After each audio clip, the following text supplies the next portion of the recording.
कि 10 दिन पहले आप सुरक्षा वापस कर लेते, 10 दिन के बाद वो सुरक्षा दे रहे हो, क्यों थूक के चाट रहे हो? इसको तो कहेंगे ना थूक के चाटना। यानी कि 20 साल नीतीश कुमार फेलियर रहा। आप अगर ये चीज को आज बता रहे हैं कि हम ये करेंगे, तो इसका मतलब नीतीश कुमार फेलियर रहा। आप जो चुनाव में आपने जो वादा किया उस पर आप काम कीजिए ना। मैं तो मानता हूँ कि 4 साल का नहीं 14 साल का उसको सजा होना चाहिए।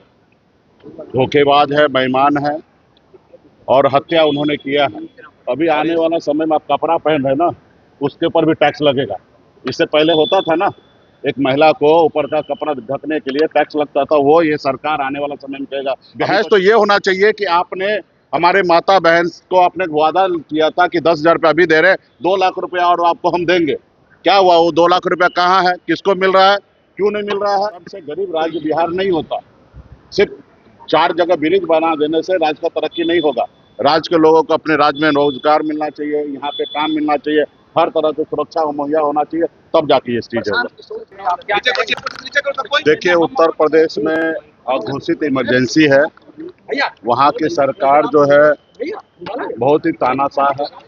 आप समझ सकते हैं कि किसी राज्य के पूर्व मंत्री अपने कार्यक्रम को लेके आए और उस राज्य में वहाँ के मुख्यमंत्री को इतना डर हो, भय हो कि विपक्ष के लोगों का कार्यक्रम ना हो, विपक्ष के नेता को हाउस अरेस्ट कर ले। ये दर्शाता है कि सरकार डरी हुई है और लोकतंत्र को नहीं मान रहे हैं। अघोषित इमरजेंसी है और ऐसे सरकार को आने वाले समय में उखाड़ फेंका जाएगा। अभी हम लोग वहाँ पे काम कर रहे हैं और बहुत मजबूती से सरकार को आने वाले समय में जवाब देंगे। राजू सिंह को 4 साल 2 महीने का सजा दिया गया। आर्म्स एक्ट पर 2 महीने का अतिरिक्त सजा सुनाई गई और 25 लाख का जुर्माना भी किया गया है।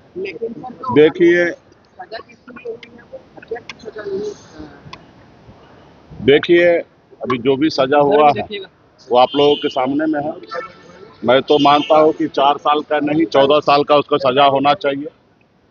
धोखेबाज है, बेईमान है और हत्या उन्होंने किया है और ये सिद्ध हो गया कि उन्होंने हत्या किया है।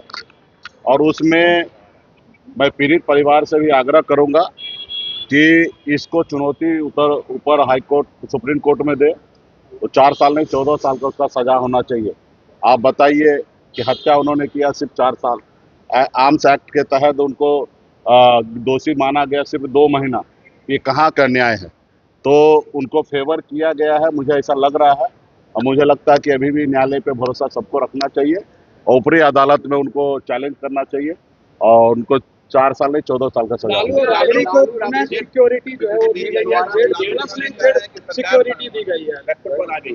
नहीं, निश्चित तौर पे देखिए बिहार में सरकार के पास कोई काम धंधा नहीं है, उनके पास खजाना खाली है, पैसा नहीं है और बीच बीच में तरह तरह के स्क्रिप्ट के तहत राज्य में बेवजह कुछ मुद्दा को खड़ा कर देते हैं जिसमें लोग आपस में उलझ जाए।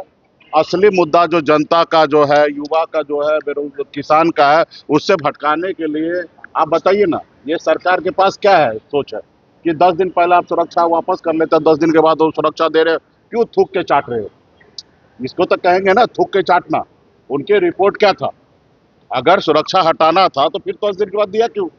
और एक किसका आप बात करें, पूर्व मुख्यमंत्री, उनकी सुरक्षा सिर्फ राज्य के जो है ना मुद्दा को भटकाने के लिए ये सब सारे चीजें करते रहते हैं। कभी बंगला खाली करना, कभी सुरक्षा वापस करना।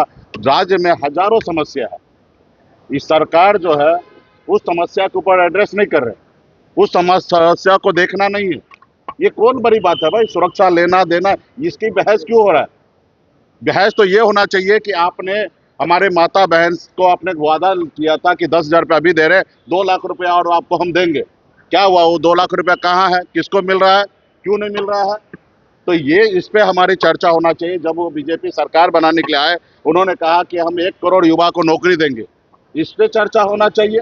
तो बिहार में जो मुद्दा की आवश्यकता नहीं है, जो चीज की जनता को कोई सरोकार नहीं है, उस चीज को लेके भारतीय जनता पार्टी समय समय पर चीजें करते हैं ताकि लोग है ना भटके रहे, 2 गुटों में बटे रहे और सवाल से जो एक्चुअल समस्या है उससे जवाब न दिया। सम्राट सरकार ने बड़ा घोषणा किया है, एक 100 फास्ट ट्रैक कोर्ट और रात में राजपुलिस मुख्यालय ने कहा कि अपराधियों के खिलाफ बड़ा ऑपरेशन होगा बिहार में। कैसे थे?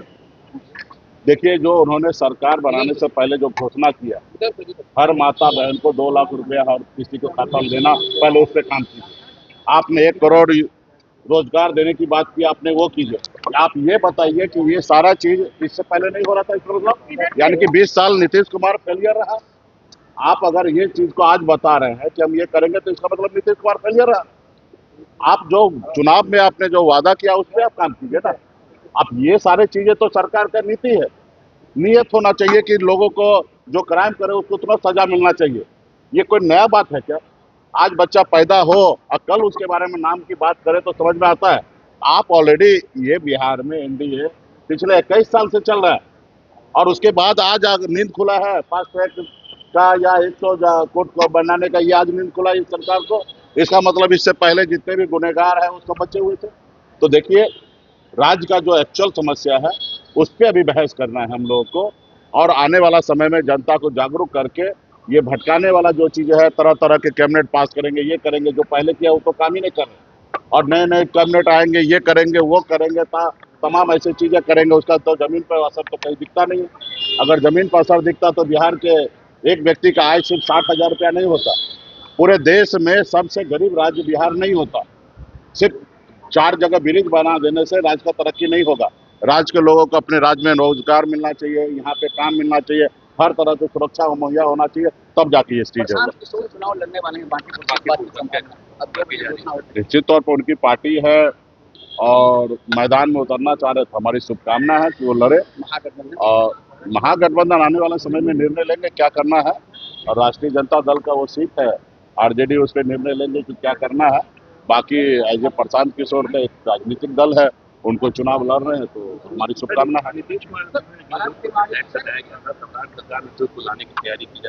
ये क्या बोले?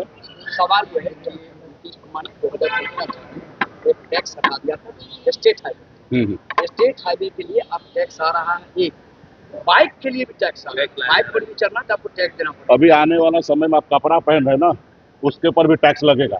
इससे पहले होता था ना, एक महिला को ऊपर का कपड़ा ढकने के लिए टैक्स लगता था, वो ये सरकार आने वाला समय में कहेगा। अभी तो 4 महीना से ही सिर्फ वृद्धा पेंशन रुका हुआ है। आप समझिए, सिर्फ 1100 रुपया वृद्धा पेंशन है, वो राज्य में रुका हुआ। तो आप समझ सकते हैं कि खजाना का क्या हाल है। आने वाले समय में आप सांस लीजिएगा ना, उस पर भी टैक्स लगेगा, क्योंकि 10,000 रुपये ले लिए हैं पहले से। तो आने वाला समय में आप देखिएगा क्या क्या टैक्स लगेगा ना।